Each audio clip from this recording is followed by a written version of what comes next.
You are listening to KLRN Radio, where liberty and reason still reign.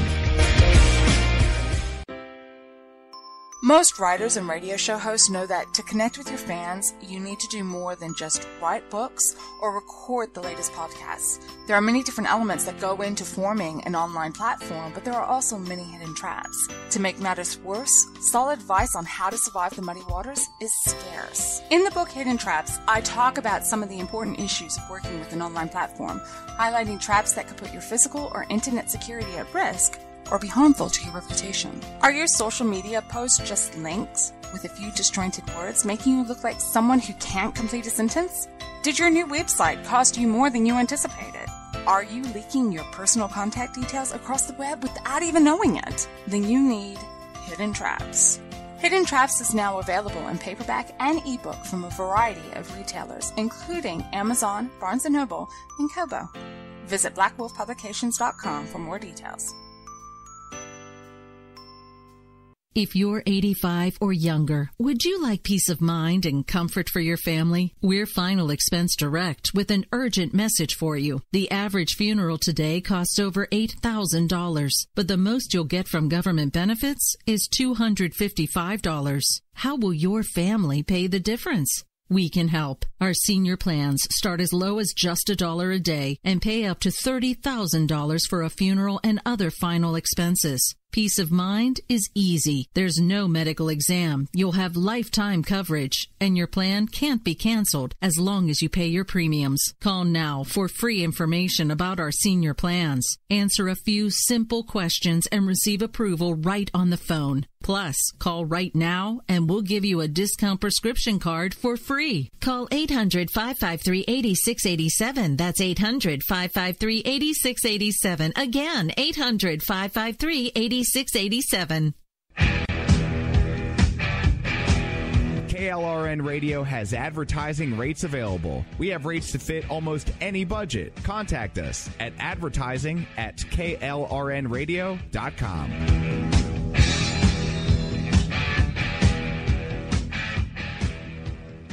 Everyone loves liberty. Our rights come from God, not the government. So why are you letting other people tell you what's best for your health care? Exercise your freedom with Liberty Health Share. Liberty Health Share is a community of people who voluntarily share one another's medical costs. Liberty Health Share is founded on the idea that most people truly want to help one another. Healthcare sharing allows members to do just that as a true community that supports one another in times of need. Liberty believes people should make decisions for themselves and their families. Members are able to take back the freedom to make their own decisions about their health care. Freedom from guilt or doubt about how your money is used. You have the freedom to direct your health care, not to be dictated to by bureaucrats. Stop letting others tell you what to do and join a community of like-minded people. Exercise your freedom. Join Liberty Health Share and take back the control of your health care while helping those around you. Call Liberty at 855-58-LIBERTY. Again, that's 855-58-LIBERTY for more information, or you can check them out at libertyhealthshare.org. Again, that's libertyhealthshare.org. My son was in the Army back during Desert Storm, but even then he wanted an MBA. He looked at a dozen schools, but only one offered the online education and flexibility he needed while he was in a tent in Iraq. Grantham University. Turns out that Grantham's been delivering affordable, relevant college and advanced degrees for over 65 years. Heck, if they can deliver a quality education to a soldier in a tent overseas, think about the flexibility Grantham can offer you so you can earn your degree too. It doesn't matter how complicated or full your life is. If getting a degree is on your bucket list, you'll want to do what my son did. You'll want to call Grantham. Find out how easy it is to get started on your education so you can check that college degree off your bucket list. Call Grantham right now. 800-910-1370. That's 800-910-1370.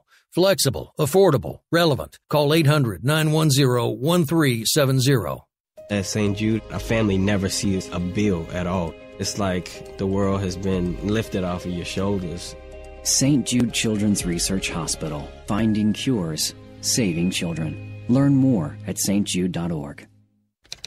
Sometimes writers feel lost, unsure why a passage may not be working. It takes another set of eyes to help us nurture our writing into full maturity. At Black Wolf Editorial Services, we strive to enable writers to develop and grow, offering manuscript critiques and line edits through a mentoring editorial style. We also offer assistance on generating a writer's bio for your websites. Black Wolf Editorial Services, nurturing your writing into maturity. For a full list of services, visit blackwolfeditorial.com. You're listening to the Spark Radio Network, internet radio like you've never heard before. Innovation, creativity, and imagination are all said to begin with a spark. So fasten your seatbelt and take the ride of your life and listen for the spark.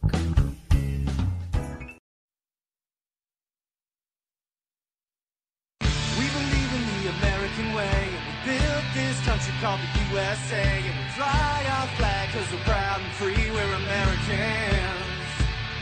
Red, white, and blue is our way of life. Never back down from a challenge or a fight. Nature provides, God gives the rights, we're Americans. We fish the waters and we hunt the lands. We forge the steel with our own two hands. With what we've got, we do the best we can, we're Americans. This is Rio of Madison Rising, and you're listening to KLRN Radio, where liberty and reason still reign. It's time now for the Conservative Curmudgeon Radio Show. Now, here's Grouchy.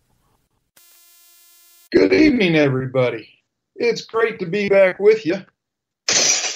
There it is. I was about to ask if you gave your intern the night off. Nah, well, you know, even Seymour needs a night off with the World Series going on, but we managed to get the glass worked in. But, yeah, poor Seymour the engineer. One day I'm going to record him so y'all can hear what he asks me all the time. But that's another story. Anyway, we got a lot of hot topics to talk about tonight, folks. Before we get rolling, coming up following me, Jesse's POV. And Rick, correct me if I'm wrong, I believe I saw that Daniel is not doing a live show tonight. We're going to do a best of with Stafford voice. That is correct, sir. Oh, and then America Off the Rails for your nightcap. I realize it's the World Series. It's one of the very, very few times during the year where Wednesday night TV does not actually suck. But it's only a marginal series anyway. I mean, the Dodgers are in it, so come on. You're just mad because the Yankees lost. Deal with it. Well, I can live with that. I'm perfectly fine. They can't win every year, and we do have 27 of those flags at our stadium, so it is what it is. And I wish the Astros the very best of luck in bringing the title home to the American League. If there's nothing else, there's only one team in the National League I'd root for, and the Cubbies didn't make it. So anyway, that's the long and short of the sports update. Before we dive into topics, let's look at some other things that are going on around the world that we need to talk about real quick. Bo Bergdahl, the Army deserter who was held by, he was held for 5 years in quote unquote captivity.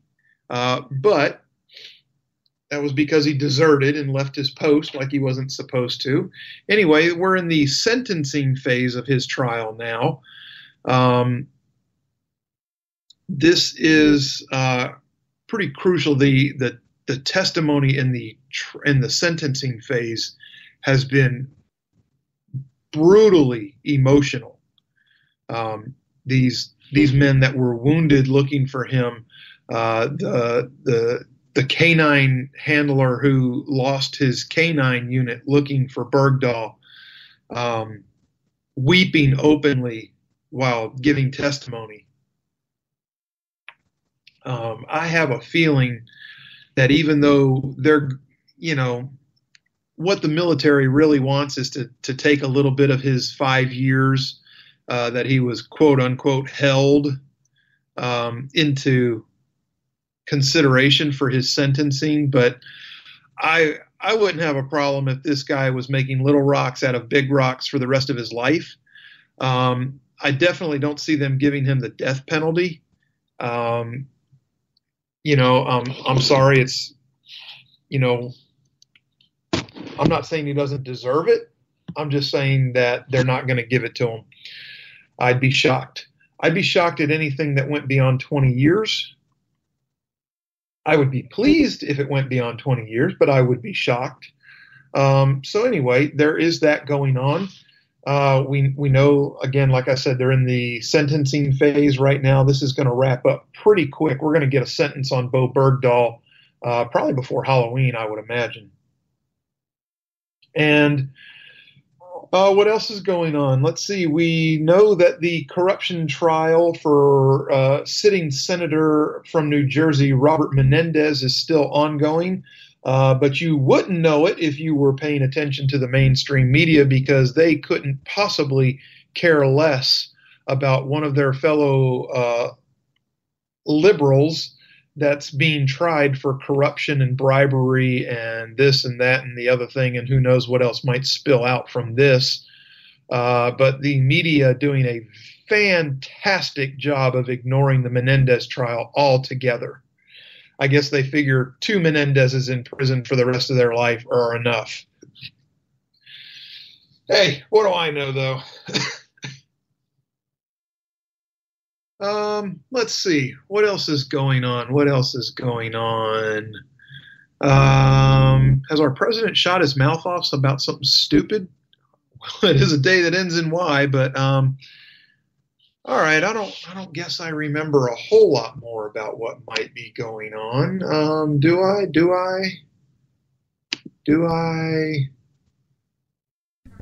Did you mention the dossier stuff? Well, I was going to say I don't remember if I actually even wrote up anything on the Clinton, Russia, Uranium One, Trump dossier, big ring around the rosy circle thing going on there. I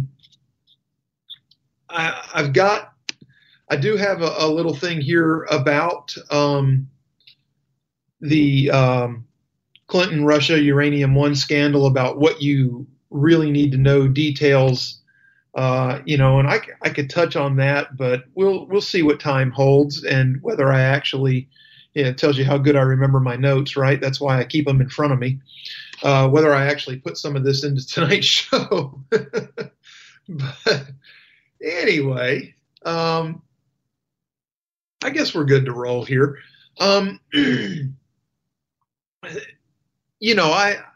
The obvious stories are so obvious. Everybody touches them. So there's no need for me to keep beating the dead horse. If I have something fresh to bring you, I will.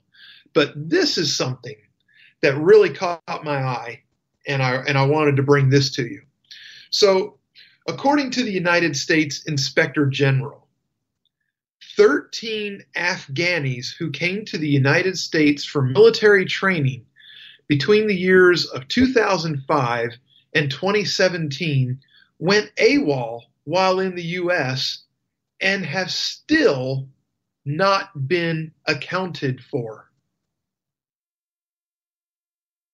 Now, I know you're thinking 13, that's not a lot. Man, 13 can do some damage. I believe there were 9 involved in the 9/11 attack. So don't tell me 13 can't do damage. But let's go into this a little more. Let's dig deeper. So during that same period of time, that 12-year period, a total of 253,977 foreigners came to the United States for military training. Now, that's all countries around the world. 253,977, including 2,537 from Afghanistan, according to the Special Inspector General for Afghanistan Reconstruction, otherwise known as SIGAR. Yes, he got a cool acronym. So during that time, 300 foreign trainees went AWOL while in the United States. And of those 320 AWOL trainees, 152, or 47.5%, were from Afghanistan. Interesting. Such a huge percentage from one country. So as of March of this year, the status of the 152 Afghan trainees who went AWOL included 70 of them who fled the United States. I don't know why, it doesn't say why. 39 who gained legal status in the United States. 27 who were arrested, removed, or are being processed for removal from the United States. 13 who are still AWOL or remain unaccounted for. And 3 who are no longer AWOL or basically just returned to their U.S.-based training. Now, I don't know what kind of special provisions they make for these people. There are no records of any acts of terrorism or related serious acts involving any of these Afghan trainees who have gone AWOL. Such cases are considered by ICE in the Counterterrorism and Criminal Exploitation Unit. And they're considered to be a high risk because they do involve military-trained individuals of a fighting age who have demonstrated a flight risk and have little or no risk of arrest or detention for absconding from training. So, and this is a serious issue, but again, nothing has come to fruition from it as of yet.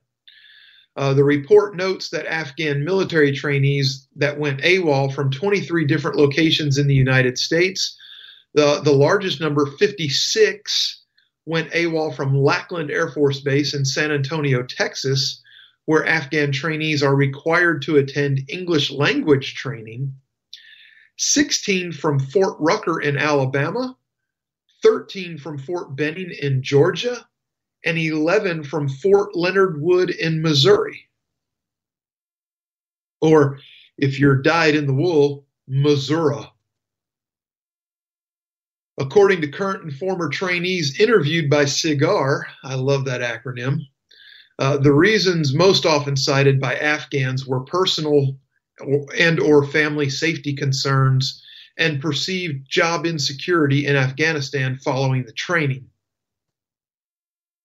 I don't know. Do we buy it? Do we don't buy it? Who knows? Afghan trainees who went AWOL while training in the United States include 103 company grade officers, 46 second lieutenants, 40 first lieutenants, and 17 captains. 20 personnel for which rank is unknown. How do you not know their rank? 19 non-commissioned officers and 9 field grade officers, including 4 majors, 3 lieutenant colonels, and 2 full bird colonels, and 1 civilian. I guess the civilian sits on top of the Christmas tree. So in addition to U.S. security concerns, the tendency of Afghan trainees in the United States to go AWOL, I would think, hinders the operational readiness of their home units. It certainly has to negatively impact the morale of fellow trainees and home units. And thousands of U.S. troops remain in Afghanistan trying to build up their capabilities so that they can defend themselves and their people and their families. I mean, really, that's, this kills me. They're coming over here to get training. We've got people over there dying in their place, and they run off. Now, defense and security forces, an effort, this has cost the United States billions of dollars in training since the war began in 2001, not to mention the lives of the 2,386 United States military members who have died in Afghanistan. along with the 20,049 who have been injured. I think they could take a little something into consideration when they think we're doing nothing for them. You know, a lot of people in Afghanistan, they spit in our faces. They don't even want us there. They don't realize what it is we're doing there. So now these Afghan trainees, they come to the United States on A2 visas, the same visas that are issued to diplomats and other foreign government officials traveling to the United States to engage solely in official duties or activities on behalf of their national governments. The A2 visa applicants may have their in-person interviews waived by State Department consular officials. Additionally, even if they require prospective trainees to appear in person, they are not allowed to require that the candidate demonstrate an intent to return to Afghanistan. Now, that's kind of hokey language anyway. I mean, if you're interviewing somebody and you want to make sure that they're going to return to Afghanistan after you train them, what are you going to do? You're going to ask them, we're going to invest $680,000 in your training, but we want to make sure you're going to go back to Afghanistan and apply this training. Are you good with that? Are you going to go back to Afghanistan? Well, of course they're going to say yes. They're not idiots.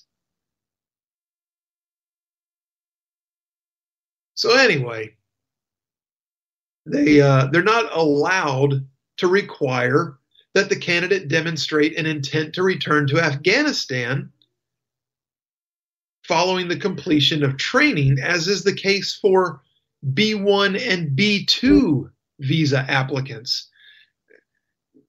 There's so many different visa categories. This is ridiculous.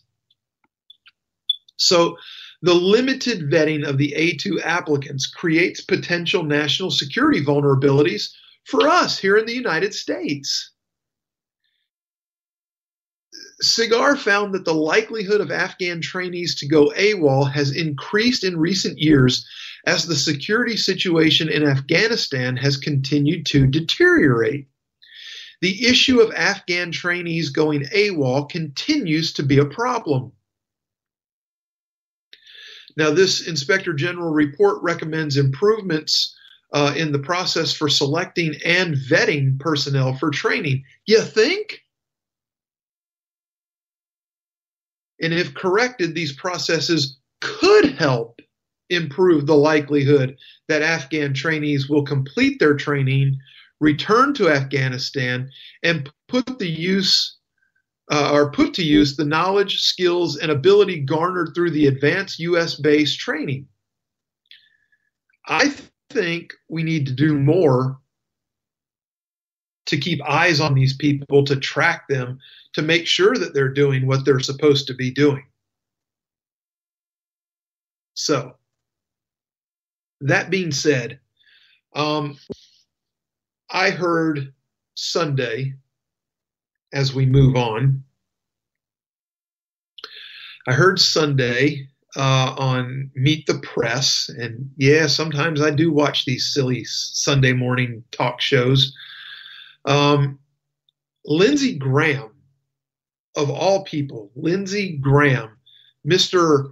hawkish on the military complex, if there ever was one, said he didn't know that there were 1,000 troops, 1,000 United States troops in Niger. Now, following Graham on the same show, Senator Chuck Schumer said the same thing. Both senators said they expected to be briefed by the Defense Department shortly. And they said they want to know why they are there and what they are doing.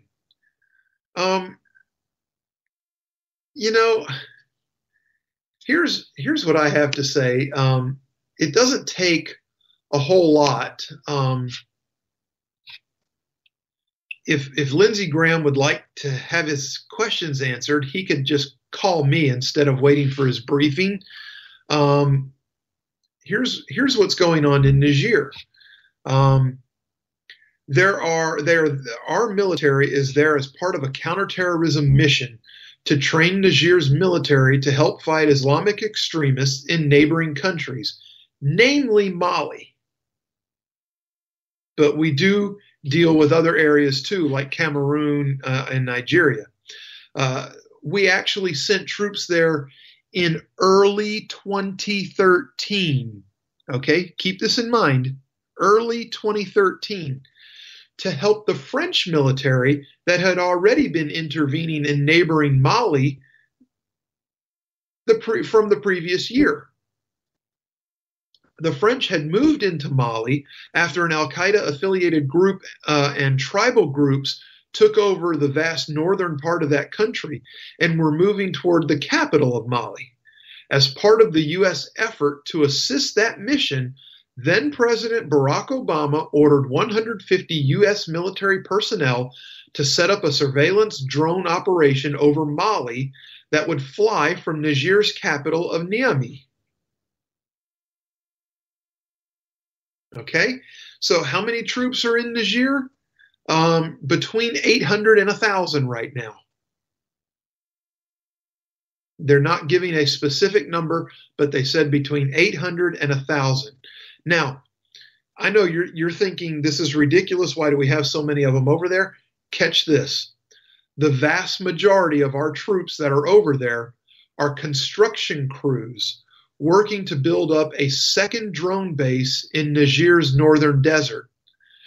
The rest run a surveillance drone mission from the capital city in Niger that helped the French in Mali and other regional countries in the fight against al-Qaeda, Boko Haram, and now ISIS in the area. A smaller component, less than 100, are Army Green Berets advising and assisting Niger's military to build up their fighting capability to counter, again, al-Qaeda, ISIS, Boko Haram, whatever. And there are an additional roughly 300 U.S. military personnel in neighboring Burkina Faso and Cameroon doing the exact same thing, just on smaller scale. They're there as part of what is known as the mission in the Lake Chad Basin. So what does this Green Beret mission mean? Well, I mean, we all know Green Berets are the Army's elite. They're highly skilled and trained to operate on their own with few resources in remote areas. And one of the primary missions is to train the foreign military in fighting skills. Iraq and Afghanistan have been the exception, where large-scale training of the local militaries has been carried out by regular U.S. Army and Marine troops. So, what was going on when this attack happened 2 weeks ago? There's still a lot of confusion about what happened on October 4th. There are different stories out there. One describes a team of about 12 soldiers from a Green Beret unit accompanying 40 Nigerian soldiers to meet with locals at a village close to Niger's border with Mali. They had driven to a local village and were walking to or from the meeting when they were ambushed by about 50 fighters from ISIS in the Greater Sahara. Another version of the events indicates a team of 8 to 12 American and Nigerian forces conducted a meeting in the village and were the ones that came under attack. The Nigerian platoon was nearby, but not a direct part of the mission to the village, nor was it involved in the firefight. Pentagon officials have said that Army Special Forces have carried out 29 previous missions like this one over the past 6 months without encountering any issues. So then the next question that I heard a lot about over the last 2 weeks was, why were there so few Green Berets on the patrol when they came under attack? Green Berets typically operate in 12-man teams known as Operational Detachment Alpha, okay, or an ODA, if you will. Not all of the soldiers on this patrol were actually Green Berets. They were a mix of Green Berets and support staff attached to the Green Beret unit. Next up, why was a soldier missing for more than a day following the firefight? Well, the ambush occurred in a remote area along Niger's border with Mali. Nigerian troops had the lead on the ground, and a day later found the remains of Sergeant LaDavid Johnson in the vicinity of the firefight. Johnson had gone missing in the immediate aftermath of the firefight, and there was a large-scale effort conducted by the U.S., French, and Nigerian forces to find him. The firefight was described as a fluid battle scene that extended over a large area and was not localized into one small area, and that is why it took time to find the remains at the scene of the battle, but possibly not at the site where the actual ambush happened initially. So, next up, why didn't the Green Berets have overhead drone surveillance for their patrol? It's a question that's been asked many times already. A U.S. Africa Command spokesman said last week that the ambush was not expected, and if it had been anticipated, more resources would have been dedicated to it to reduce risk. French military aircraft arrived a half hour after the ambush began and provided combat air support, though it did not drop bombs or missiles. So I'm assuming that these were attack helicopters and not jets.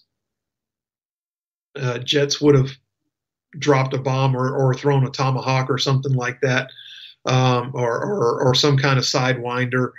Who knows? But anyway, this area was considered fairly safe. It was considered fairly well traveled.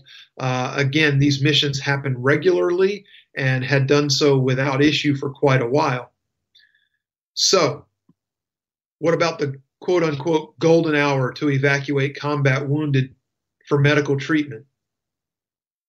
Okay, a lot of folks don't even know what the golden hour is. So here we go. This veteran's going to tell you a little bit about it.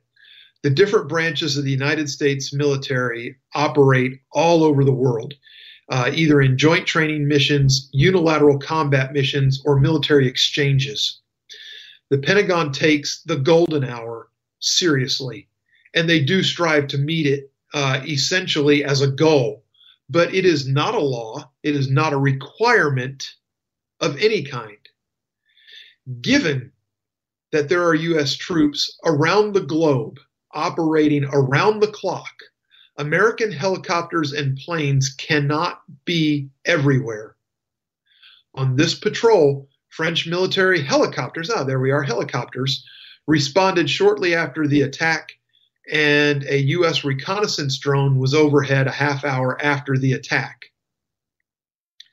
It's likely that French helicopters evacuated the wounded to Niamey, and the U.S. military aircraft flew the wounded to a military medical facility in Germany. I can attest to the fact that we have both primary and secondary medical facilities available in Germany for such an occasion. I have been on a Reforger exercise to one of those facilities. So I do know it exists in addition to the bases that we already have established in Germany. So, when did the remains of the United States soldiers return home following the attack on October 4th? Well, the remains of those brave men, Staff Sergeant Brian Black, Staff Sergeant Jeremiah Johnson, and Staff Sergeant Dustin Wright were returned to the United States on the night of October 5th. Sergeant LaDavid Johnson's remains, located 2 days after the attack, were returned to the United States in the early morning hours of October the 7th. Now, Lindsey Graham, Chuck Schumer can whine all they want to. If I can get this much information about what the United States military is doing in Niger and why, surely they can handle it too. I mean, what we're talking about here is basically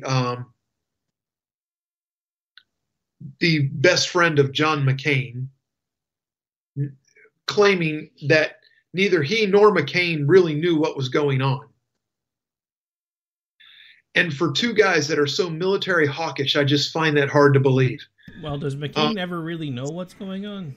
Hashtag. Well, I mean, exactly. And you know what? I want to keep talking about this for a couple minutes. I know we're at the bottom of the hour. Let's go ahead and do the commercial break, Rick. We'll continue this discussion when we come back. It's important, so stay tuned. America, you and me, ain't that America? Something to see, baby, ain't that America? Home of the free, yeah. My son was in the Army back during Desert Storm, but even then he wanted an MBA. He looked at a dozen schools, but only one offered the online education and flexibility he needed while he was in a tent in Iraq. Grantham University. Turns out that Grantham's been delivering affordable, relevant college and advanced degrees for over 65 years. Heck, if they can deliver a quality education to a soldier in a tent overseas, think about the flexibility Grantham can offer you so you can earn your degree too. It doesn't matter how complicated or full your life is. If getting a degree is on your bucket list, you'll want to do what my son did. You'll want to call Grantham. Find out how easy it is to get started on your education so you can check that college degree off your bucket list. Call Grantham right now. 800-910-1370. That's 800-910-1370. Flexible, affordable, relevant. Call 800-910-1370. Tired of paying outrageous prices for Viagra? Well, we have great news for you. Now you can finally get Viagra at huge discounts. Healthy Man allows you to save up to $500 on Viagra. Why pay U.S. pharmacy prices of $15 per pill or more when you can get Viagra for less than $3 a pill? Call today and get 40 Viagra pills for only $99. This can cost as much as $600 at your local pharmacy. You can't afford not to call us. If you want Viagra at the lowest prices, never pay $15 a pill pharmacy prices again. Get Viagra for less than $3 a pill. Call 1-800-516-7602 today and save up to $500 and get 40 pills for just $99. Healthy Man is fast, easy, and affordable. Operators are waiting at 1-800-516-7602 to take your call right now. Call 1-800-516-7602. That's 1-800-516-7602. Again, 1-800-516-7602.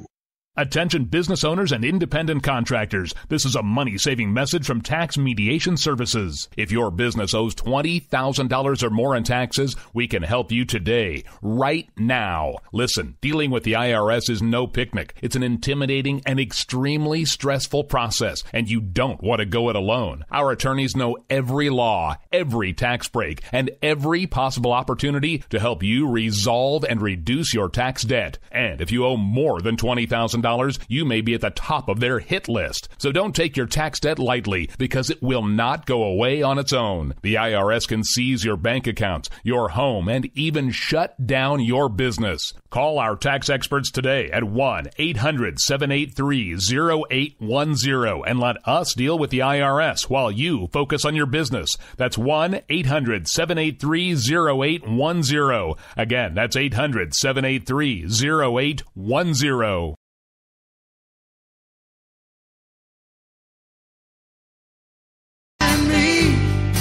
Ain't that America? Something to see, baby. Ain't that America?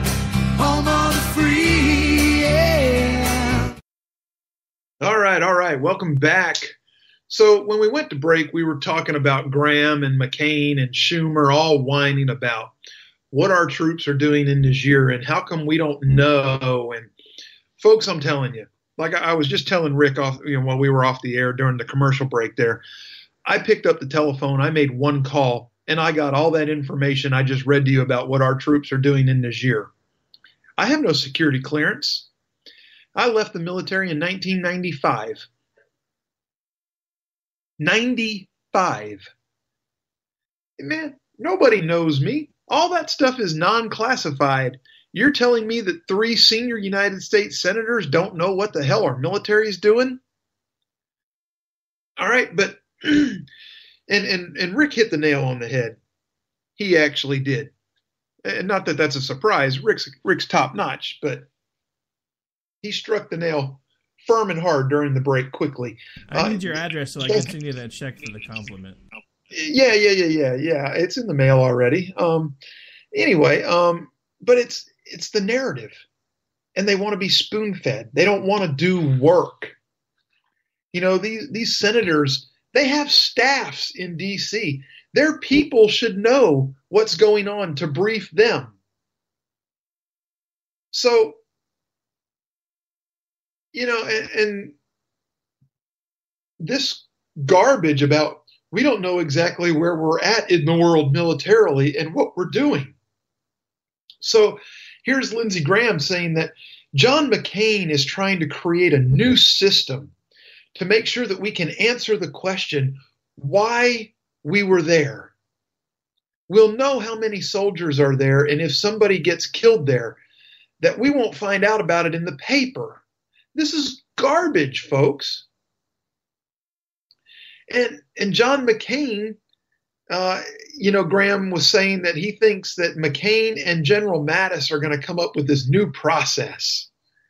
And Schumer also brought it up, and he said, Schumer continued to go on and said it's time to re-examine war authorization.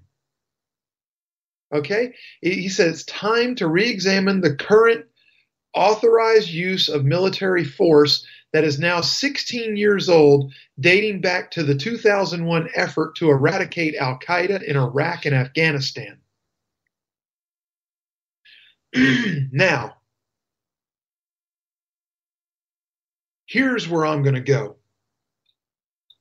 You want to reevaluate the AUMF. Having said that, the Constitution says that Congress has the power to declare war.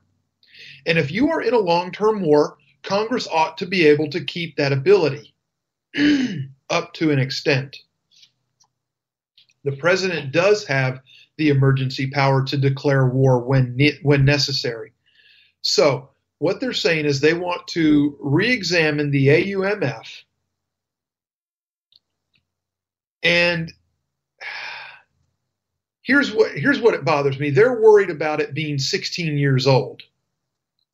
So what that's telling me is that our senators, the ones that go on TV and whine and piss and moan like Lindsey Graham, like John McCain, like Chuck Schumer, like Jeff Flake, they've been remiss in their jobs, neglecting the AUMF, which affect our fighting men and women of the military directly, including their loss of life and or limb. How many families has this detrimentally affected that you've neglected your job for 16 years by not re-examining the AUMF on an annual basis? Now, Graham argued that the AUMF is fine and that Congress should just keep kicking that can down the road. So here's the thing. We have a faction of Congress, or a faction of the Senate. Let's break it down even further. We have a faction in the Senate that wants to change the AUMF because now Obama's not in office anymore. And they want more power. We have a faction that wants to keep things like they are because they know they can get a lot more done with their friends. I'm not a tinfoil conspiracy tinfoil hat conspiracy theorist kind of guy, but it's known pretty well that Graham and McCain are military hawkish. They love that military industrial complex, if you will. They want to be able to keep these military operations going, and that's what it boils down to. And quite frankly, look, let's address this John McCain thing while we're doing this, okay? Because he's supposed to be creating this new process. Folks, let me tell you something about John McCain. Everybody knows by now that he's been diagnosed with brain cancer. He has a type of brain cancer that is called glioblastoma. Glioblastoma patients, on average, once diagnosed and given where he's at with his, are given a life expectancy between 12 and 18 months. Okay, now McCain will have access to the finest treatments available in the world. He will likely beat those odds. Okay, but let me tell you something, a personal experience. I guess it's been about 6 months now. Was this October? Yeah, about 6 months now. I actually buried a friend and coworker who died from glioblastoma. And this was a man who, and I'm going to tell you how fast this happened, okay?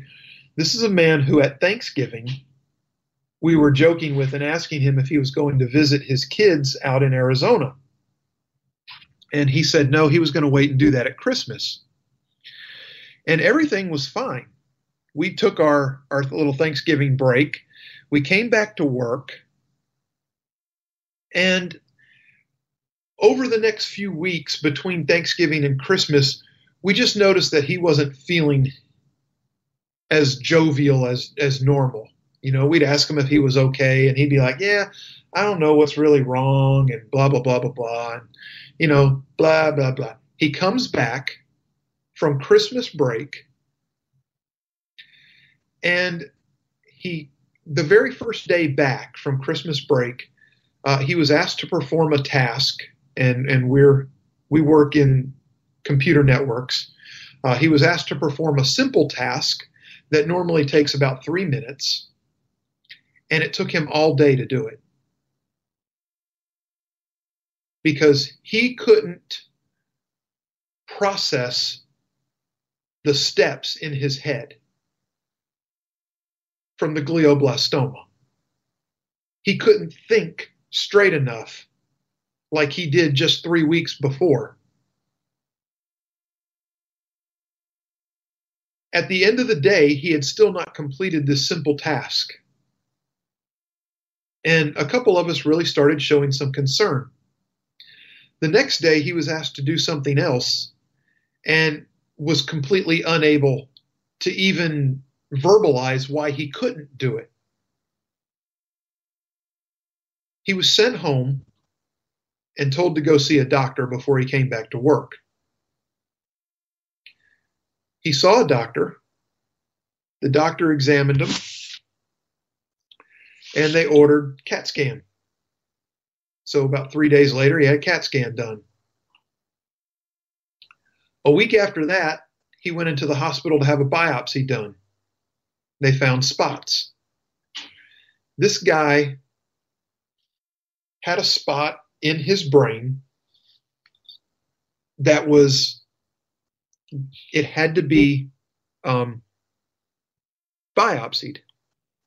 So they had to drill a hole in his head, and they had to go through viable brain tissue to get to the spot. The surgeon that performed the biopsy said he had never seen anything like that in all his years. He said usually the spots are on the surface and work their way down. This one started on the inside and was working towards the surface. My friend, after being biopsied, was told that it was so far advanced that there was nothing they could do about it except make him comfortable. They entered him into a hospice program, and 7 weeks later he passed. This is a man who spent 10 weeks basically from the time he started not feeling right to the time he died. He couldn't remember our names. He couldn't remember words. He knew what he wanted. He just didn't know how to make his brain, make his body say it. This is what John McCain has. And we're trusting this man to come up with new processes to help safeguard our military? I don't buy it. Not for a minute. Look, John McCain, when John McCain was in the military, when John McCain was a prisoner of war, when John McCain came home, and even for years into his public service after his military time, John McCain was a hero. Right now, John McCain is being a selfish, greedy bastard. And he's endangering our fighting men and women because of it. You just assumed gender. I would have probably went with the other one. Well, I'm sorry. It just angers me because I've seen what this illness does to people firsthand. And I know that if John McCain has glioblastoma and he has cancer riddling his brain, that he is not capable of processing thoughts properly. And he should not be operating as a member of the United States Senate.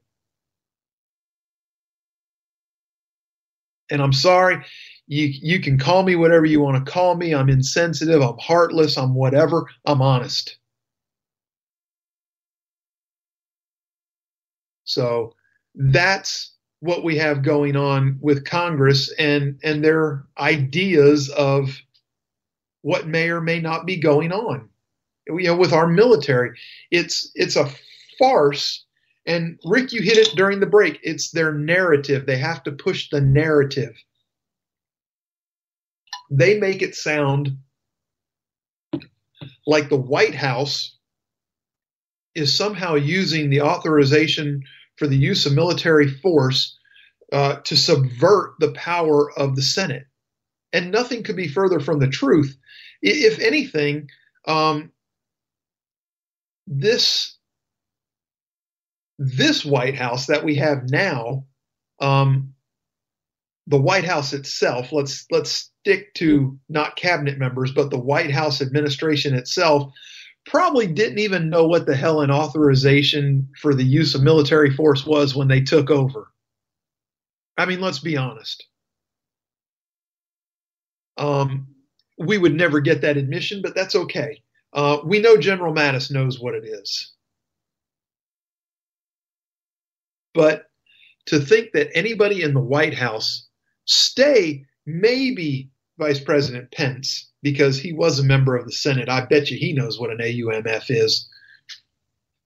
And I bet you that Vice President Pence also knew that we had troops in Niger and why they were there, because he's just that kind of guy. He's that kind of guy that he has his finger on the pulse of what's going on. So anyway, I did want to talk on the Russian story, but I don't know if we're going to have time to do this. We've got, about 10 minutes left of time, Rick? Yeah, you got about 10. All right, we're going to try to squeeze this in. So here's a timeline, folks. We're not going to do details here. We're going to do bullet points, but this is good stuff, and your jaw's going to drop. So timeline of events involving former President Bill Clinton, uranium mining deals in Kazakhstan, multi-million-dollar donations to the Clinton Foundation, and the United States government-approved sale of uranium to the Russian-owned Uranium One in the state-owned corporate, which is a underling corporation of Rosatom, a purchase now under investigation by the Senate Judiciary Committee Chairman Chuck Grassley of Iowa. So, August of 2005, Canadian mining executive Frank Giestra, you've heard that name if you listen to this show, directs his newly formed company Eurasia Energy Limited to send an engineering consult to Kazakhstan to assess several uranium mines. September 6, 2005, Giestra on his private jet flies former President Bill Clinton to Kazakhstan, a former Soviet republic.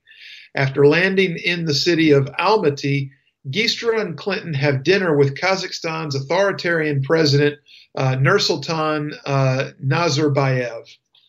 During the visit, Giestra reportedly speaks about his mining interest in Almaty. Clinton praises Nazarbayev for opening up the social and political life of their country, and he endorses Kazakhstan's bid to head the Organization for Security and Cooperation in Europe, a view in contrast with the United States government's official position.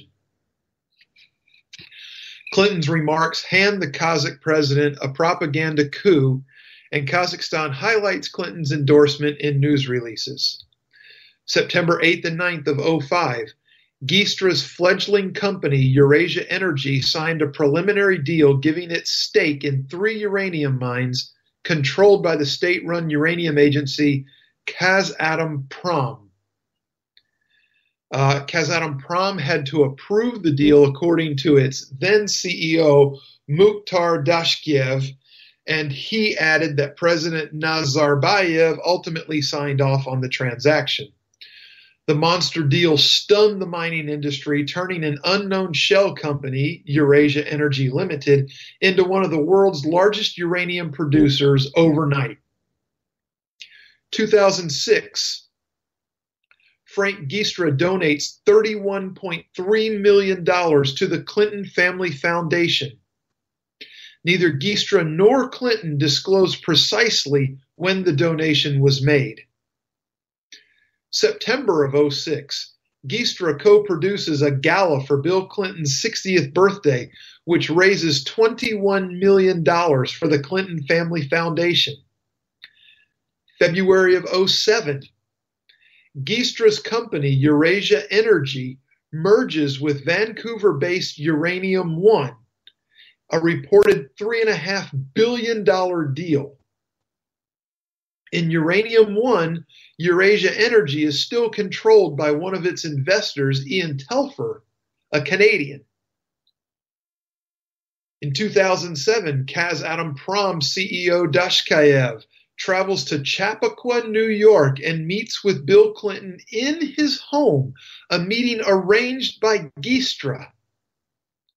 Clinton and Giestra at first denied to the New York Times that the meeting occurred, but when presented with facts about the meeting, both men acknowledged it and it was quickly hushed away.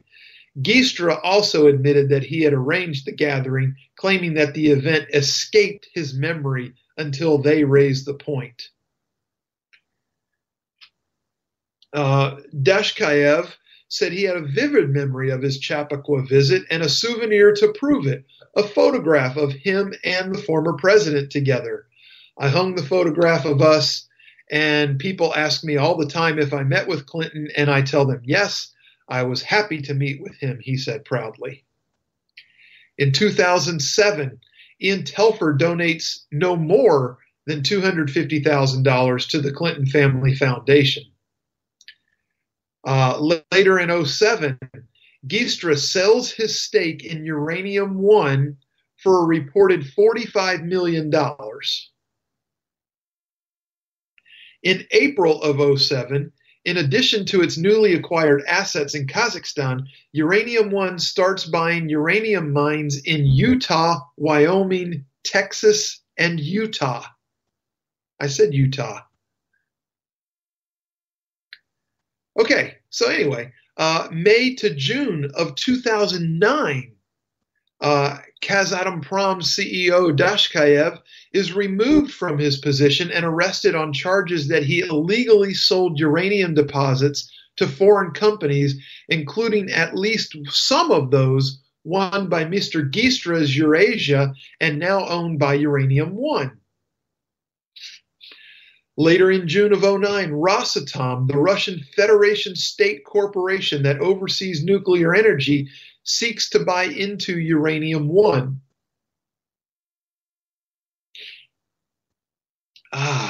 So ARMZ, a wholly owned subsidiary of Rosatom, completed the deal for 17% of Uranium One. ARMZ Rosatom takes steps to obtain larger shares in Uranium One and contacts the Committee on Foreign Investment in the United States for review and potential approval. 2009, Uranium One's Ian Telfer Through his family charity, the Fernwood Foundation donates $1 million to the Clinton Family Foundation. The year his company appealed to the American Embassy to help keep its mines in Kazakhstan. In 2010, Telfer, through the Fernwood Foundation, donated another $250,000 to the Clinton Foundation, the year Russians sought majority control of uranium-1.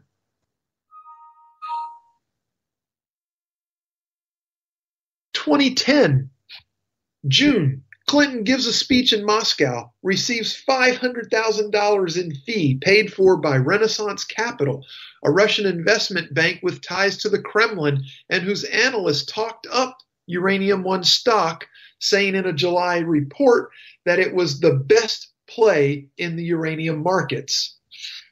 October of 2010, the Committee on Foreign Investment in the U.S. approves the partial sale of uranium-1 to Rosatom, which gives the Russians and Vladimir Putin a 51% controlling stake in uranium-1. With this deal, Rosatom controls 20% of U.S. uranium production. Members of the Committee on Foreign Investment in the United States included, among others, Secretary of State Hillary Clinton, Homeland Security Janet Napolitano, and Attorney General Eric Holder, all signed off on the deal. Love it. 2011, Telfer and Fernwood donate another $600,000 to the Clinton Family Foundation. In 2012, the Fernwood Foundation donates $500,000 to the Clinton Family Foundation. And between 2009 and 2012, between $1.3 and $5.6 million in contributions were made to the Clinton Foundation by people with ties to Eurasia Energy and or Uranium-1, the company that originally acquired Uranium-1's most valuable asset, the Kazakh mines. Now, folks, it doesn't take a genius to connect those dots, I'm telling you now. I don't have time to elaborate on that. I know it was quick. I know it was a lot. We'll go over it some more. Trust me, there's going to be plenty of opportunity. If you like the show, tell your friends. If your friends like the show, you need new ones. But they and you are welcome every week right here with me on the Conservative Curmudgeon Show. I'm the Grouch. Peace. God bless.